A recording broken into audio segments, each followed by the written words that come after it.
Well, David, as I indicated in the beginning of my remarks, I think most people in our generation, and maybe I'm being presumptuous for thinking you're around my age, most people of our generation, and Larissa would agree with me, think that our current electoral system is unfair. It's not representative of the country as a whole, and it's not representative of the election results in this riding. 55% of the people in this riding voted for someone who's not their MP. I don't know if that's necessarily fair. Ray, nobody is suggesting that you aren't a gentleman when you return contact with your constituents, or that you don't answer the telephone. What they're saying is the 55% of people who voted for a different agenda and representation in the House of Commons. And there were 900,000 people who voted for the Green Party in the last election. There were a little more than double who voted for the New Democratic Party. And then there was a little more than that who voted for the Liberal Party in the last election. All told, you have 61% of Canadians who voted for a party that isn't the government.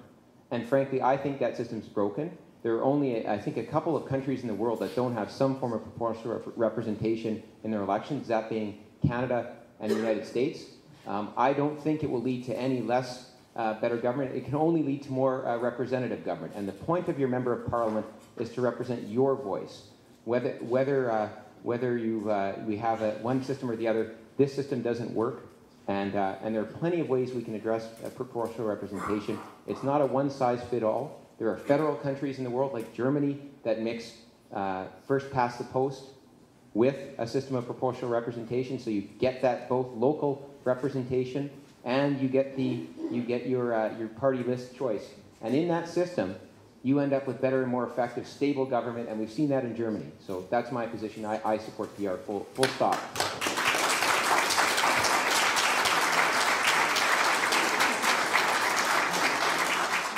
Noah was talking about mixed member plurality, and that I also am a supporter of MMP, that type of proportional representation, because it provides that local constituent representation while also making sure that all of our votes are reflected. I'm 29 now. I've been voting for over 10 years. I've never once voted for someone who's been elected. How many of you are like me? You know, when you start to think about it, it becomes very apathetic. I mean, it becomes something that breeds voter apathy. It really does. That's how voter apathy happens. When, like I said earlier, when a majority of the citizens vote against the person who was elected, that's not democracy. That's not one person, one vote anymore. That is something that we need to protect our citizens from. I believe in Canada being a democracy, not a totalitarian state. We never want to get that way. We have far too much power in our country to allow our electoral system to only represent a minority of us. Proportional representation will provide better representation for minority groups, for women, and most certainly for our youth who have stopped voting, many of them never can't be convinced to start because they don't want to vote for a flawed system. Proportional representation is something that I'm saddened to hear that the Liberal candidate and the Conservative candidate here today are not supporters of. But as my Liberal colleague, who was one of the members I sat on the Fair Vote Saskatchewan board, tells me, well, the Liberals and the Conservatives are the parties that are benefiting from this flawed system, so it's going to be difficult for that to convince them to change.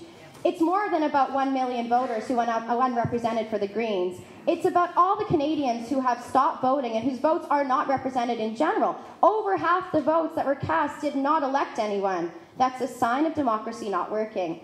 Proportional representation is a solution that we need to put in place in order to ensure that democracy works. It cannot function properly without it. And it will benefit, definitely, Liberals in Saskatchewan too, Russ. So I'm just going to point that out. Thank you.